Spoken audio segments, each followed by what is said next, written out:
gente muda de assunto porque chegou a hora de falar de política no Conexão Brasília. Igor Damasceno já está ao vivo para falar sobre a CPI do crime organizado.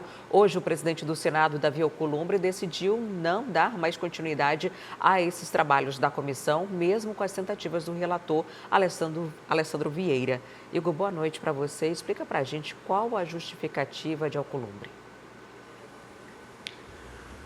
Segundo o presidente do Senado, Adriane, o motivo é a proximidade das eleições. Boa noite a você, também a Carolina, boa noite a todos que nos acompanham.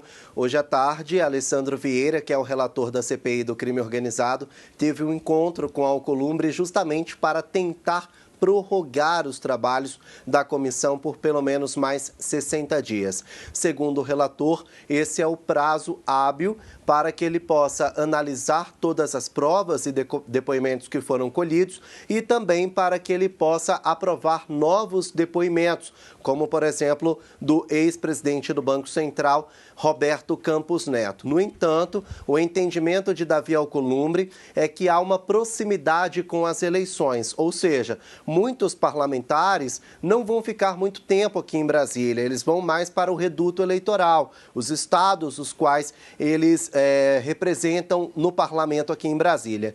Outro motivo em relação às eleições é que há uma preocupação para que as comissões parlamentares de inquérito sejam utilizadas como trampolim político, tal qual aconteceu com a CPMI do INSS, que virou um consenso ali no Congresso Nacional, que há muito tempo já tinha perdido o foco.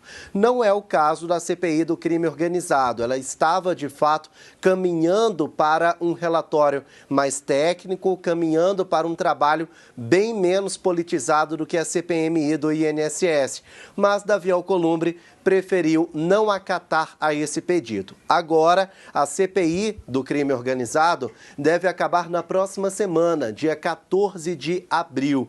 Apesar dessa não prorrogação, apesar dessa negativa, Alessandro Vieira prometeu um relatório prudente, bem elaborado e embasado com tudo que for analisado pelos membros da CPI. Ele também disse que não vai judicializar o tema. Carlos Viana, da CPMI do INSS, entrou com um mandado de segurança no STF pedindo a prorrogação. O Alessandro Vieira disse que não vai fazer isso, que vai aceitar a resposta de Davi Alcolumbre. Agora, ele deixou muito claro que esse relatório vai ter um alcance comprometido. Vamos ouvir o relator.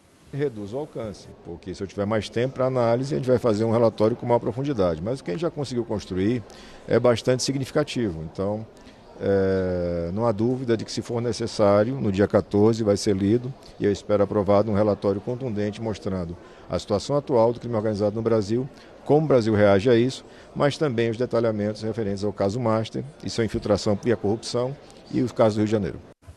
Bom, a CPI do crime organizado, ela começou investigando a atuação das facções criminosas em áreas as quais a gente já conhecia, que são mais aquelas áreas periféricas, principalmente na cidade do Rio de Janeiro, com tráfico de drogas e armas que vêm de fora do país. Mas, de acordo com o escândalo Master, o caso Master de Daniel Vorcaro, então, do meio para o fim, a CPI também investigou a atuação do crime organizado no mercado financeiro.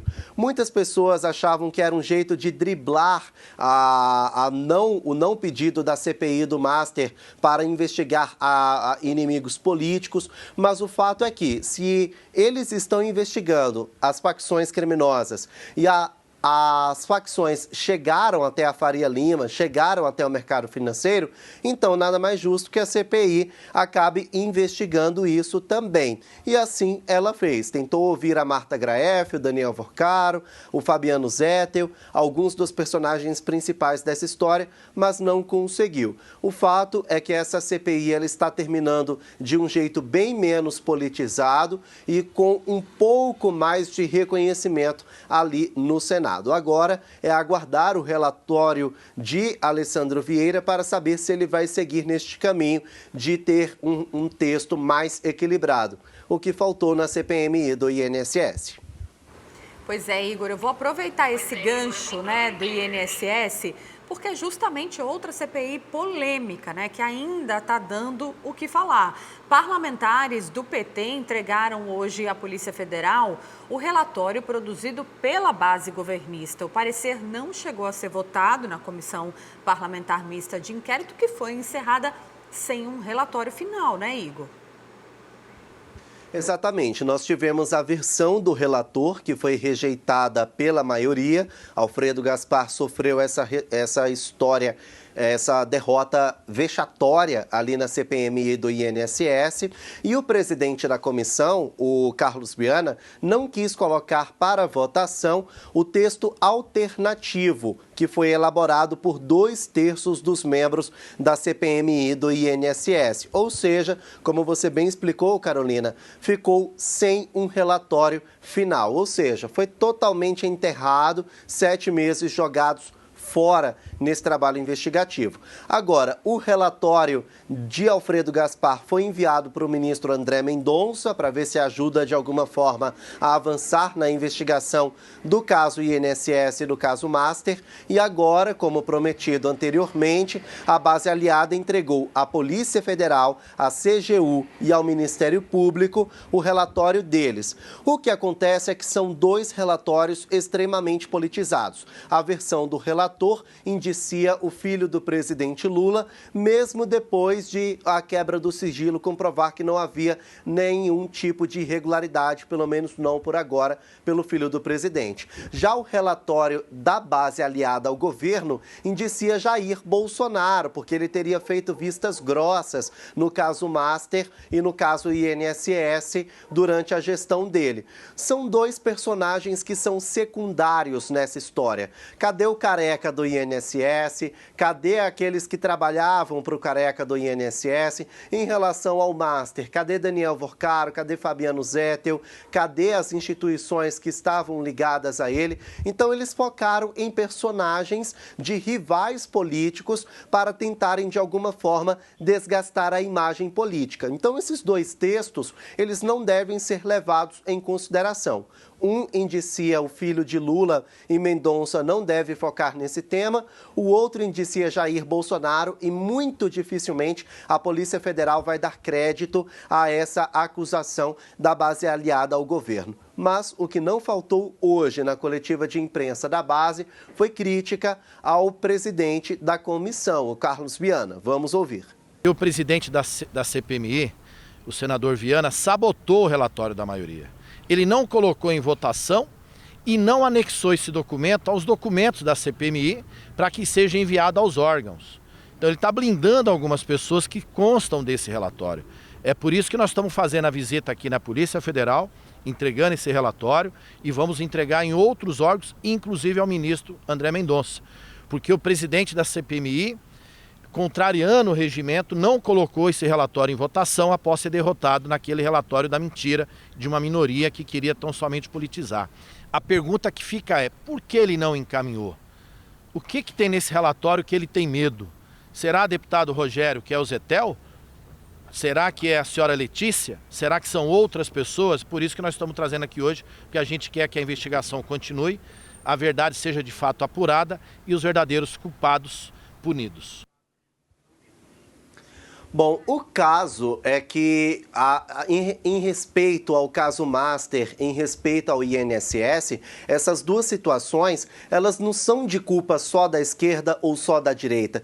Tem gente de várias vertentes ideológicas envolvidas nessa situação. Então, não era para politizar isso. Porque se a gente for colocar ali numa lista quem são os envolvidos, a gente vai ver gente do centro, a gente vai ver gente da direita, gente da esquerda.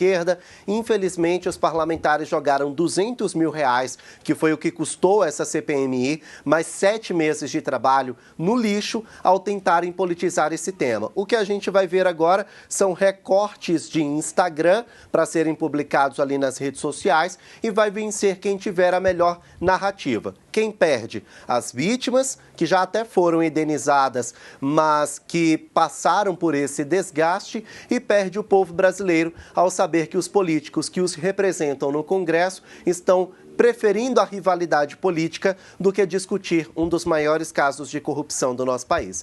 É lamentável e eu lamento também pelo ministro André Mendonça, que agora tem 2 relatórios extremamente tendenciosos na mesa dele. Igor, e nunca é demais lembrar que uma CPI, independente dela, né, uma CPI é um instrumento do Poder Legislativo muito importante para a sociedade.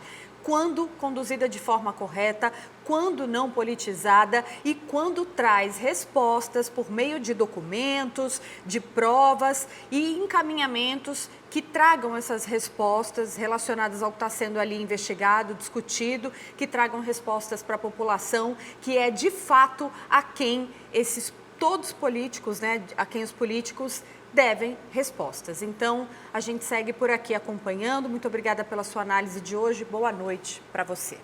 Quer acompanhar as principais notícias do Brasil e do mundo? Então se inscreva no nosso canal e ative o sininho para receber todas as atualizações. A gente volta em breve com mais informação para você. Até o próximo vídeo. Tchau!